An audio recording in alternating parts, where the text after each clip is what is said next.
నీ పేరు వస్తుందని తెలియచెప్పారు. వెళ్ళి ఎన్నికల వర్క్ చేసుకోమని చెప్పారు. ఆ తర్వాత నేను ప్రచార దూకుడిని మరింతగా పెంచా. పంజా సెంటర్ కార్యాలయం, చిట్టినగర్, భవానీపురం లాంటి ఎన్నికల ప్రచార కార్యాలయాన్ని సిద్ధం చేశా. పవన్ కళ్యాణ్ గారు చెప్పారు రెండో జాబితాలో నీ పేరు వస్తుందని హామీ ఇచ్చిన తర్వాత కదా ప్రచార దూకుడు ఇంకా పెంచా. హామీ ఇచ్చారు. 3 రోజుల కిందట కూడా పవన్ కళ్యాణ్ గారిని కలిసా పార్టీ కార్యాలయంలో. మహేష్ ఇంకా ప్రయత్నం చేస్తూ ఉన్నాం. ఖచ్చితంగా న్యాయం చేసే దిశగా నా కృషి నేను చేస్తానని మాట్లాడారు.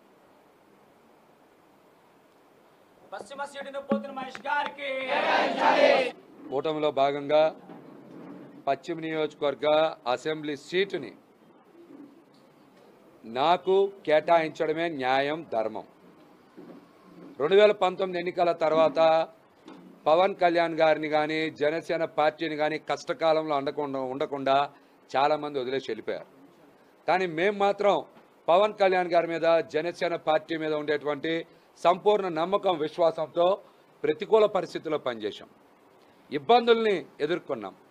ఆర్థికంగా చాలా పెద్ద ఎత్తున మేమందరం కూడా మా శక్తి వంచన లేకుండా పార్టీ అభివృద్ధి కోసం మేము కూడా మా స్థాయికి మించి నాతో పాటు చాలామంది నాయకులు ఖర్చు చేశారు. పార్టీ పునాదులు వేయడానికి, పార్టీని రాజధాని ప్రాంతంలో నిర్మాణం చేయడానికి, పార్టీ జెండాని రాజధాని ప్రాంతంలో రెపరెపలాడించడానికి నాతో పాటు చాలామంది కష్టపడ్డారు.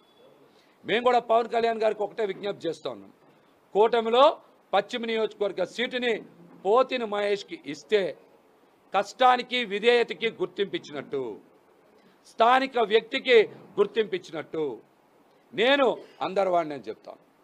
మీరు చూసుకోవచ్చు, హిందువులు, ముస్లింలు, క్రిస్టియన్స్, జైన్స్, వ్యాపారస్తులు, అన్ని వర్గాల ప్రజలతో 5 సంవత్సరాలుగా మమేకమయ్యాం. పశ్చిమ నియోజకవర్గంలో అణువుని, అడుగుని మేము వెళ్ళి అందరినీ కలిశాం. మరి మేము లక్షల మంది ప్రజల్ని ఇంటింటికి వెళ్ళి కలిశాం. వాళ్ళ కష్టాలు, ఇబ్బందులు తెలుసుకున్నాం. కొండ ప్రాంతాల్లో విస్తృతంగా పర్యటన చేశాం. పశ్చిమ నియోజకవర్గంలో 11 వార్డులు కొండ ప్రాంతంలో ఉన్నాయి. మరి సగం వార్డులు అంటే 1,25,000 ఓట్లు కొండ ప్రాంతంలోనే ఉన్నాయి. అయినా మేము మా కేడర్ ఎక్కడా కూడా విశ్రమించకుండా కొండ ప్రాంతాల అభివృద్ధి కోసం కూడా కొండ ప్రాంతాల్లో ప్రత్యేక పర్యటన చేశాం. ఆ ప్రాంతాల అభివృద్ధి కోసం ప్రత్యేక ప్రణాళిక రూపొందించాం. ఒక బోర్డు ఏర్పాటు చేయాలని కూడా మేము డిమాండ్ చేశాం. కొండ ప్రాంతాల అభివృద్ధి కోసం ఒక బోర్డు ఏర్పాటు చేయాలి, 1000 కోట్ల రూపాయల నిధులు మంజూరు చేయాలని ఇట్లాంటి డిమాండ్స్ కూడా బయటికి తీసుకొచ్చాం. పశ్చిమ నియోజకవర్గ ప్రజలు పశ్చిమంలోనే సొంత ఇంటికల సాకారం అవ్వాలనేటువంటి డిమాండ్ని బయటికి తీసుకొచ్చాం. అందుకు సంబంధించిన స్థలాల్ని అన్వేషించాం. 30,000 ఇళ్ళు కట్టడానికి కూడా ఇక్కడ ప్రొవిజన్ ఉంది, స్థలాలు ఉన్నాయని కూడా మేము ప్రజలకు తెలియజేశాం. నియోజకవర్గం గురించి అణువు మాకు తెలుసు. ప్రజలతో మమేకం అయిపోయి ఉన్నాం. ఈ రోజున చాలామంది మాట్లాడుతున్నారు. పశ్చిమ నియోజకవర్గ సీటు జనసేన పార్టీ తరఫున పోతిన మహేష్కి ఇవ్వడమే న్యాయం, ధర్మం అని పవన్ కళ్యాణ్ గారికి విజ్ఞప్తి చేస్తా ఉన్నా. మళ్ళీ చెప్తా ఉన్నా, ఈ సీటు కష్టానికి, విధేయతకి ఇచ్చేటువంటి గుర్తింపు అని కూడా ఈ సందర్భంగా తెలియజేస్తున్నా. రాజధాని ప్రాంతంలో జనసేన పార్టీ ఉనికి, జనసేన పార్టీ జెండా రెపరెపలాడాలంటే పశ్చిమ నియోజకవర్గంలో పోతిన మహేష్కి సీట్ ఇస్తేనే ఇవి జరుగుతాయని కూడా ఈ సందర్భంగా తెలియజేస్తున్నా. నేను పక్కా లోకల్ ఈ నియోజకవర్గం గురించి తెలిసినటువంటి వ్యక్తిని. ఇక్కడే పుట్టా, ఇక్కడే పెరిగా, ఇక్కడే జెండా పట్టుకున్నా. కాబట్టి నాకు ఈ స్థానం కేటాయించడం ఖచ్చితంగా అవసరమని కూడా ఈ సందర్భంగా తెలియజేస్తా ఉన్నా.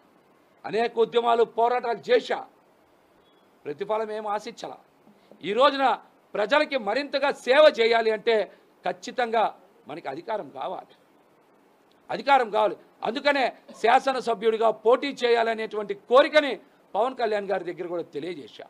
వారు కూడా అనేక సందర్భాల్లో చెప్పారు, మహేష్ నువ్వు ప్రజల కోసం పనిచేస్తున్నావు, నీలాంటి వ్యక్తులు సమాజానికి అవసరమని పవన్ కళ్యాణ్ గారు కూడా చెప్పారు. అందుకనే నేను కూడా పోటీ చేయాలనుకున్నా. ఎవరు ఎన్ని ఆశలు పెట్టుకున్నా కూడా, ఎన్ని ప్రయత్నాలు చేసుకున్నా కూడా జనసేన పార్టీ తరఫున పశ్చిమ నియోజకవర్గ అసెంబ్లీ సీట్ పోతిన మహేష్కి కేటాయిస్తేనే ప్రజలు కూడా హర్షిస్తారు. లేకపోతే కూటమి ఎజెండా ఏదైతే ఉందో వైసీపీ ముక్త ఆంధ్రప్రదేశ్ అనే నినాదం ఇక్కడే దెబ్బ తగిలే ప్రమాదం ఉంది. ఇక్కడే దెబ్బ తగిలే ప్రమాదం ఉంది. ఈ ప్రమాదాన్ని కూడా కూటమి పార్టీలు గ్రహించాలని ఈ సందర్భంగా నేనైతే తెలియజేస్తాను. బీజేపీ పార్టీ తరఫున సుజనా చౌదరి గారు ఇస్తున్నారు, దాన్ని ఎలా చూడొచ్చు సార్? నాన్ లోకల్ ఇంకా ఎక్కడా కూడా ఖరారు కాలేదు. ఇవన్నీ బయట వచ్చేటువంటి వార్తలే, ఇంకా ఎక్కడా ఖరారు కాలేదు. ఖచ్చితంగా నాకైతే పవన్ కళ్యాణ్ గారి మీద నమ్మకం, విశ్వాసం ఉన్నాయి. 100% నాకే టికెట్ వస్తుందని. ఒక పోతిన మహేష్ గారి సీటు మీద అందరూ ఉత్సాహం చూపిస్తున్నారు, దాన్ని ఏ రకంగా? బాగా పనిచేయడం కూడా ప్రమాదమైంది. సమర్థత కూడా కొన్ని సందర్భాల్లో శాపం అవుతుంది రాజు గారు, అది కూడా ఇబ్బంది అయింది. పవన్ కళ్యాణ్ గారు ఫిబ్రవరి 25 తర్వాత నన్ను స్వయంగా హైదరాబాద్ పిలిపించారు. వారి ఇంట్లో కూర్చున్నాం, వారితో మాట్లాడా. రెండో జాబితాలో నీ పేరు వస్తుందని తెలియచెప్పారు. వెళ్ళి ఎన్నికల వర్క్ చేసుకోమని చెప్పారు. ఆ తర్వాత నేను ప్రచార దూకుడిని మరింతగా పెంచా. పంజా సెంటర్ కార్యాలయం, చిట్టినగర్, భవానీపురం లాంటి ఎన్నికల ప్రచార కార్యాలయం సిద్ధం చేశా. పవన్ కళ్యాణ్ గారు చెప్పారు రెండో జాబితాలో నీ పేరు వస్తుందని హామీ ఇచ్చిన తర్వాత కదా ప్రచార దూకుడు ఇంకా పెంచా. హామీ ఇచ్చారు. 3 రోజుల కిందట కూడా పవన్ కళ్యాణ్ గారిని కలిసా పార్టీ కార్యాలయంలో. మహేష్ ఇంకా ప్రయత్నం చేస్తూ ఉన్నాం. ఖచ్చితంగా న్యాయం చేసే దిశగా నా కృషి నేను చేస్తానని మాట్లాడారు. కూటమిలో భాగంగా పశ్చిమ నియోజకవర్గ అసెంబ్లీ సీటుని నాకు కేటాయించడమే న్యాయం, ధర్మం. 2019 ఎన్నికల తర్వాత పవన్ కళ్యాణ్ గారిని కానీ జనసేన పార్టీని కానీ కష్టకాలంలో ఉండకుండా చాలామంది వదిలేసి వెళ్ళిపోయారు.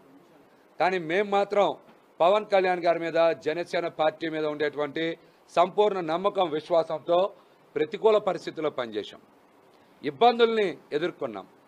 ఆర్థికంగా చాలా పెద్ద ఎత్తున మేమందరం కూడా మా శక్తి వంచన లేకుండా పార్టీ అభివృద్ధి కోసం మేము కూడా మా స్థాయికి మించి నాతో పాటు చాలామంది నాయకులు ఖర్చు చేశారు. పార్టీ పునాదులు వేయడానికి, పార్టీని రాజధాని ప్రాంతంలో నిర్మాణం చేయడానికి, పార్టీ జెండాని రాజధాని ప్రాంతంలో రెపరెపలాడించడానికి నాతో పాటు చాలామంది కష్టపడ్డారు. మేము కూడా పవన్ కళ్యాణ్ గారికి ఒకటే విజ్ఞప్తి చేస్తూ ఉన్నాం. కూటమిలో పశ్చిమ నియోజకవర్గ సీటుని పోతిన మహేష్కి ఇస్తే కష్టానికి, విధేయతకి గుర్తింపించినట్టు, స్థానిక వ్యక్తికి గుర్తింపించినట్టు నేను అందరి వాడిని అని చెప్తాను. మీరు చూసుకోవచ్చు, హిందువులు, ముస్లింలు, క్రిస్టియన్స్, జైన్స్, వ్యాపారస్తులు, అన్ని వర్గాల ప్రజలతో 5 సంవత్సరాలుగా మమేకమయ్యాం. పశ్చిమ నియోజకవర్గంలో అణువుని, అడుగుని మేము వెళ్ళి అందరినీ కలిశాం. మరి మేము లక్షల మంది ప్రజల్ని ఇంటింటికి వెళ్ళి కలిశాం. వాళ్ళ కష్టాలు, ఇబ్బందులు తెలుసుకున్నాం.